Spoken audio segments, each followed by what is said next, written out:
Hello, नमस्कार, आदाब, सत श्री अकाल और अस्सलाम वालेकुम। मैं हूं मोहम्मद अहमद काज़मी, लेकर आया हूं आपका पसंदीदा कार्यक्रम नज़र दुनिया पर। अफ़गानिस्तान में जंग ख़त्म होती नज़र नहीं आ रही। फरवरी 2020 में अमेरिका और तालिबान के बीच हुए समझौते पर अमल करने से अमेरिका पीछे हट रहा है। अमेरिका के प्रेसिडेंट जो बाइडन की तरफ से ये कहा जा रहा है कि 1 मई तक समझौते के मुताबिक अमेरिकी फ़ौजों की वापसी मुश्किल है। साथ ही उन्होंने कहा है कि वो जल्द ही अफ़गानिस्तान से निकलना चाहेंगे। इस पर तालिबान ने धमकी दी है कि अगर 1 मई तक सभी गैर मुल्की फ़ौजें अफ़गानिस्तान से वापस नहीं गईं तो उन पर तालिबान हमले शुरू कर देंगे। वे पूरा इल्ज़ाम अमेरिका पर डाल रहे हैं। हाल ही में रूस की राजधानी मॉस्को में अफ़गानिस्तान अमन कॉन्फ्रेंस हुई है, जिसका अभी तक कोई ख़ास नतीजा सामने नहीं आया है। अगले महीने अमेरिका के कहने पर तुर्की अप्रैल में इसी किस्म की कॉन्फ्रेंस करने जा रहा है, जिसमें भारत के भी हिस्सा लेने की संभावना है। आखिर तक ज़रूर देखें।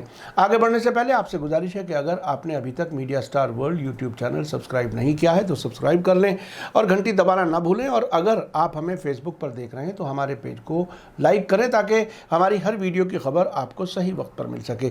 अगर हमारी खबर सच्ची और अच्छी लगे तो अपने व्हाट्सएप ग्रुप, फेसबुक, इंस्टाग्राम और ट्विटर अकाउंट पर ज़रूर शेयर करें ताकि मीडिया स्टार वर्ल्ड की खबरें दुनिया भर तक पहुँच सकें।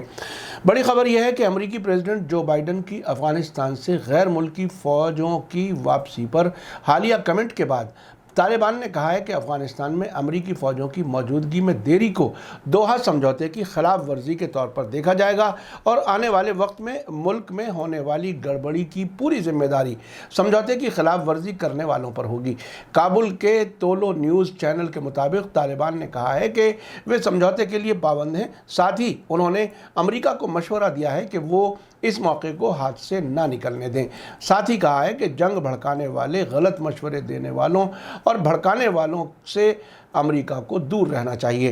तालिबान ने अपने बयान में कहा है कि दोहा समझौता अमन हासिल करने और 20 साल से जारी जंग ख़त्म करने के लिए एक मुनासिब तरीक़ा है। साथ ही तालिबान ने दोहराया है कि अगर इस समझौते की खिलाफ वर्जी की जाती है तो तालिबान अमेरिका के ख़िलाफ़ जिहाद और लड़ाई को मुल्क को आज़ाद करने के लिए जारी रखेंगे। इस बीच तालिबान के स्पोक्सपर्सन मोहम्मद नईम ने तोलो न्यूज़ को बताया कि अफ़गानिस्तान से अमेरिकी फ़ौज की वापसी के लिए सभी फ़ौजी मामलात को अमेरिका तालिबान समझौते में सुलझा लिया गया है और अमेरिका के लिए 1 मई के बाद रहने की कोई वजह नहीं है।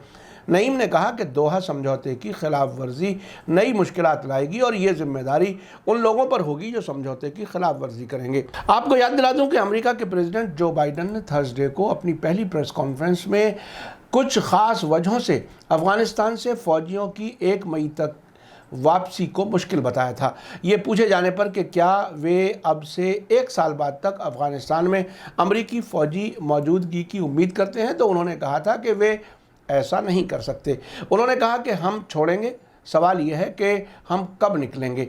उन्होंने कहा कि foreign minister Antony Blinken Afghanistan के मामले पर नाटो मेंबर्स के साथ मुलाकात कर रहे हैं कि कैसे आगे बढ़ना है। साथ ही उन्होंने कहा कि और अगर हम छोड़ेंगे तो हम एक महफूज और अच्छे तरीके से ऐसा करेंगे। साथ ही बाइडन ने कहा कि अफ़गानिस्तान जंग कैसे ख़त्म की जाए, इस सिलसिले में यूनाइटेड नेशंस जल्द ही प्रोसेस शुरू करने वाला है। उन्होंने कहा कि लंबी मुद्दत तक वहाँ रहना मेरा मकसद नहीं है। सवाल यह है कि प्रेसिडेंट ट्रंप के ज़रिए किए गए उस समझौते को हम कैसे और किन हालात में पूरा करते हैं। ऐसे समझौते के तहत ऐसा लगता है कि ये काम शुरू करने के लायक नहीं है।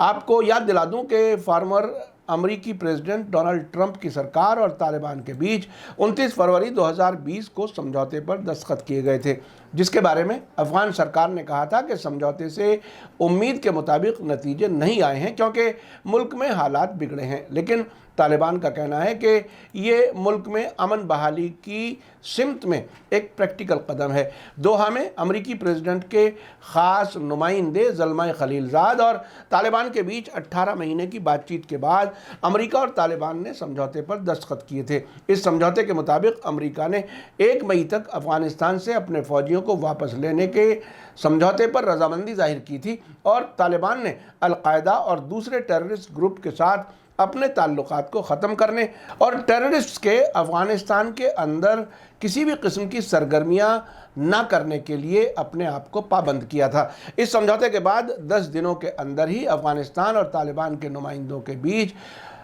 अंतर अफगान बातचीत अमल में आनी थी, लेकिन अफगान सरकार के जरिए 5000 तालिबान कैदियों की रिहाई पर एक राय न होने की वजह से ये देरी हुई थी। लेकिन बाद में प्रेसिडेंट अशरफ गनी ने इसके लिए लोया जिरगा में इसको पास करा लिया। आखिरकार अफगान सरकार ने 5000 से ज़्यादा तालिबान कैदियों को रिहा किया और इंट्रा अफगान बातचीत 12 सितंबर को कतर की राजधानी दोहा में शुरू हुई। दोनों ने 3 महीने तक अपनी बातचीत जारी रखी, लेकिन इस मुद्दत के दौरान सिर्फ कुछ प्रोसीजरल उसूलों पर ही रजामंदी बन सकी। लेकिन समझौते की पहली सालगिरह पर एक बयान में तालिबान ने हवाई हमले जारी रखने के लिए अमरीकी फोर्सेस की आलोचना की। समझौते की समीक्षा का जिक्र करते हुए तालिबान ने कहा कि दोहा में अमन समझौते पर दस्तखत किए गए, यही समझौता प्रैक्टिकल है जिससे अमन बहाल किया जा सकता है। अमेरिका और तालिबान के बीच होने वाले समझौते की पहली सालगिरह पर एक ऑडियो मैसेज में तालिबान के डिप्टी लीडर मुल्ला अब्दुल गनी बरादर ने समझौते को मुल्क में अमन बहाली और एक इस्लामी हुकूमत लाने का अहम औजार बताया था। दोहा में बातचीत करने वाली टीमों ने पिछले हफ्ते 4 मीटिंगें की हैं, लेकिन इनमें कोई बात आगे नहीं बढ़ सकी।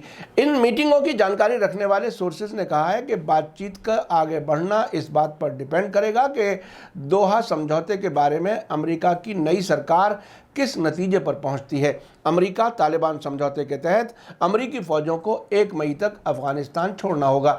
आपको याद दिला दूं कि 8 मार्च को अफगानिस्तान में अमन बहाली के लिए अमेरिका ने एक प्लान तैयार करने का ऐलान किया था, जिसके तहत मौजूदा अशरफ गनी सरकार की जगह नया कॉन्स्टिट्यूशन तैयार होने और नए इलेक्शन होने तक एक अंतरिम यानी टेम्परेरी सरकार कायम करने की बात कही गई थी। इस प्लान के तहत इस दौरान एक जॉइंट कमीशन जंगबंदी की निगरानी करेगा। इस फार्मूले के बारे में अमरीकी प्रेसिडेंट के खास नुमाइंदे ज़ल्मई खलीलजाद ने अफगान प्रेसिडेंट अशरफ गनी, अपोजिशन के लीडर और तालिबान के नुमाइंदों को बताया था। इस अमरीकी तजवीज़ के मुताबिक टेम्परेरी सरकार के तहत तालिबान के मेंबर्स को या तो पार्लियामेंट में शामिल किया जाना चाहिए या इलेक्शन के बाद तक के लिए पार्लियामेंट को सस्पेंड किया जा सकता है। उस वक्त ये भी कहा गया था कि जो बाइडन की सरकार 1 मई से पहले रुकी हुई अमन बातचीत को दोबारा शुरू करना चाहती है। मार्च के शुरू में ही अमेरिका के फॉरेन मिनिस्टर एंटनी ब्लिंकन ने अफगान लीडर्स को एक ख़त में तजवीज़ किया था कि तुर्की को अमन समझौते को आखिरी शक्ल देने के लिए आने वाले हफ्तों में एक सीनियर लेवल की बैठक अपने यहाँ करनी चाहिए।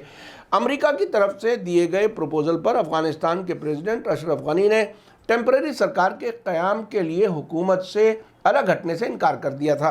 काबुल में प्रेसिडेंट हाउस में एक सीनियर अफसर ने कहा था कि हम एक कॉन्फ्रेंस या एक सियासी समझौते के ज़रिए से अंतरिम सरकार बनाने को कभी कबूल नहीं करेंगे। साथ ही तालिबान ने भी जंगबंदी और इलेक्शन की तजवीज़ को खारिज कर दिया था।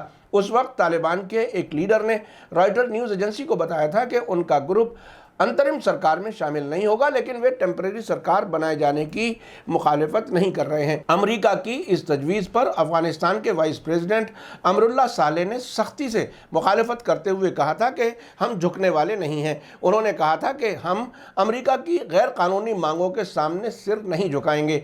हम अमेरिकी ऑर्डर पर अमल नहीं करेंगे बल्कि इसका मुकाबला करेंगे। सालेह ने कहा था कि हमको अपने मुल्क के फ़ायदे नुकसान की बुनियाद पर मुल्क के शहरियों के आने वाले वक्त के बारे में फैसला लेने का पूरा हक है।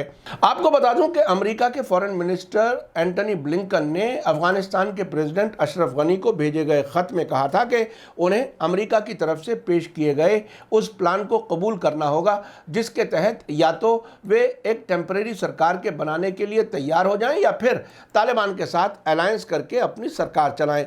इस खत में यह भी कहा गया था कि अफगानिस्तान की हालत लगातार ख़राब होती जा रही है। ऐसे में इस मुल्क के प्रेसिडेंट के पास अमेरिकी प्लान को सपोर्ट करने के अलावा कोई दूसरा रास्ता नहीं बचता।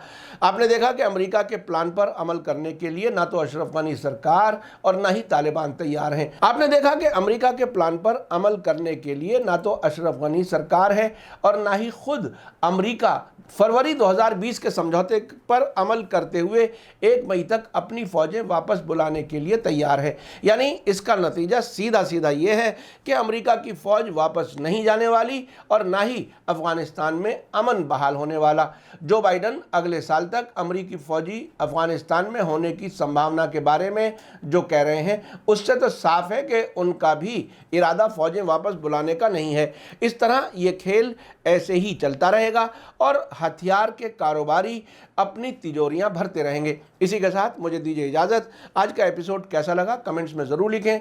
थैंक यू, धन्यवाद, शुक्रिया। जय भारत, जय हिंद। मीडिया स्टार वर्ल्ड के और वीडियो देखने के लिए हमारे चैनल को सब्सक्राइब करें और सीधे नोटिफिकेशन पाने के लिए बेल आइकन दबाएं।